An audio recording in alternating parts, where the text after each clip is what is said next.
جو میزائل کے ریمینس تھے وہ دکھائے اور کہا کہ یہ میزائلز جو ہیں یہ ایرانی میزائلز ہیں، یہ ایرانی میزائل سعودی عرب کی سرزمین پر حملہ کرنے کے لیے ایران کی جانب سے استعمال ہوئے ہیں، اور یہ حملے بار بار کیے گئے ہیں۔ ایران مسلسل سعودی عرب پر اور اپنے پڑوسیوں پر حملوں کے لیے تیار رہا ہے۔ ریسنٹلی جب اسرائیل کو مکمل طور پر تسلیم کرنے کے تعلقات کی بحالی کے معاملات ہمارے سامنے تھے، تو اس موقع پر ایک بہت کشیدہ فضا ہو گئی ایران اور یو اے ای کے درمیان۔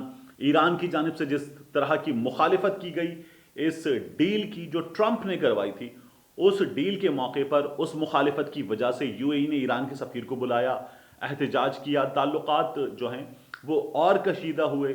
ایک جانب ماہی گیروں کی گرفتاریاں ہوئیں، دوسری جانب جو سمندری گارڈز ہیں ان پر گولی چلی، ان کی ہلاکت ہوئی۔ یہ تعلقات ایسا لگ رہا تھا کہ ان کے درمیان ایک جھڑپ ہو سکتی ہے دونوں ملکوں کے درمیان، وہ صورتحال ٹل گئی۔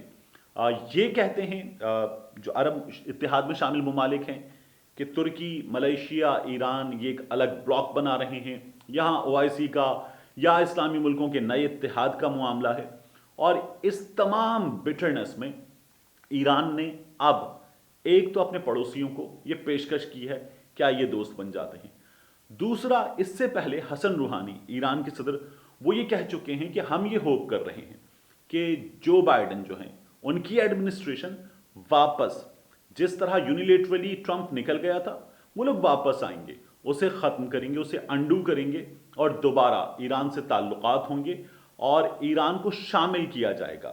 نارملائزیشن کی طرف آنے میں تعلقات واپس نارمل کیے جائیں گے اور ان پابندیوں کا خاتمہ ہوگا۔ ایران یقین دہانیاں کرانے کو تیار ہے دنیا کو کہ اس کا نیوکلیئر پروگرام پرامن مقاصد کے لیے ہے اور وہ جارح مزاج نہیں ہے جس طرح کا اسے امریکہ کی جانب سے اس کے ساتھ ساتھ ان عرب ملکوں کی جانب سے دنیا بھر کے لیے خطرہ بنایا گیا ہے، وہ درست نہیں ہے۔ ہاں ایران یہ ضرور کہتا ہے کہ اسرائیل اور فلسطین کے معاملات میں وہ اسرائیل کو اس ریجن کا سب سے بڑا دشمن سمجھتا ہے، اس ریجن میں امن کے لیے سب سے بڑا خطرہ سمجھتا ہے۔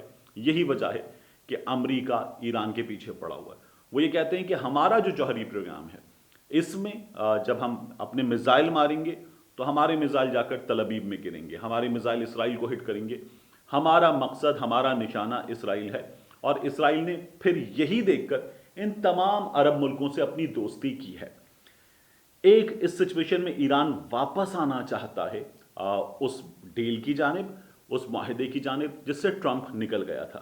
ایران اپنے ریجن کے دوستوں سے، اپنے ریجن کے پڑوسیوں سے واپس دوستی کرنا چاہتا ہے، تعلقات کو بہتر کرنا چاہتا ہے۔ وہ یہ کہتا ہے ٹرمپ چلا گیا، ٹرمپ نے بہت مسائل پیدا کیے تھے اور ٹرمپ کو آپ نے رکھا ہوا تھا اپنا گارڈ بنا کر، امریکہ کو اپنا گارڈ بنا کر، ہم دوستی کر لیں، ہمیں اس کی ضرورت ہی نہیں ہے، ختم کریں اس چیز کو۔ ساتھ ہی آپ دیکھیے کہ ٹرمپ کے جانے کے بعد ایک سکتے کی سی کیفیت میں تھا سعودی عرب، وہ سکتے کی کیفیت ٹوٹ گئی ہے۔ ٹرمپ چلا گیا اور ٹرمپ اپنی لیگل بیٹل ابھی بھی کہہ رہا ہے کہ وہ جاری رہے گی، لیکن ٹرمپ از اوور ناؤ۔ تو ٹرمپ کے جانے کے بعد سعودی عرب نے دنیا بھر سے مبارکباد کے پیغامات چلے گئے، تمام اسلامی ملکوں سے مبارکباد کے پیغامات چلے گئے جو بائیڈن کو، مگر سعودی عرب نے مبارکباد نہیں دی۔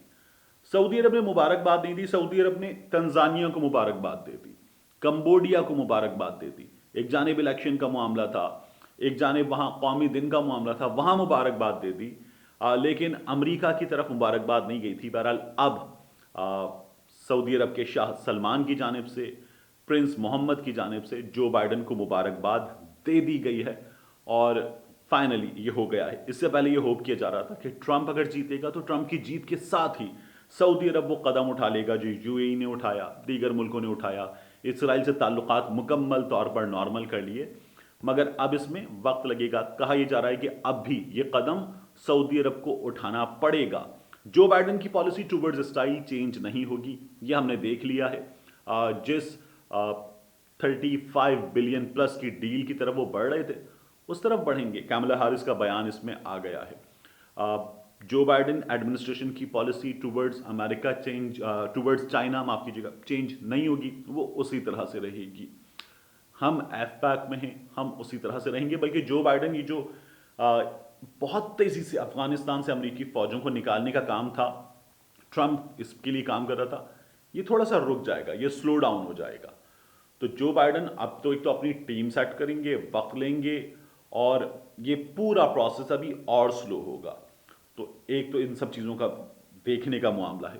دوسرا، جو بائیڈن ایران کے معاملے میں اپنی پالیسی تھوڑی سی چینج کر سکتے ہیں، کیونکہ یہ وہ پالیسی ہے جو چینج ہوگی تو واپس اپنی اس پالیسی کی طرف جائیں گے جو براک اوباما کی تھی، اور کچھ چیزیں اس میں ہمیں چینج کی طرف جاتی نظر آ سکتی ہیں. لیکن جو اسرائیل کے لیے امریکہ کی پالیسی ہے وہ وہی رہے گی، جو عرب ورلڈ کے لیے ہے وہی رہے گی.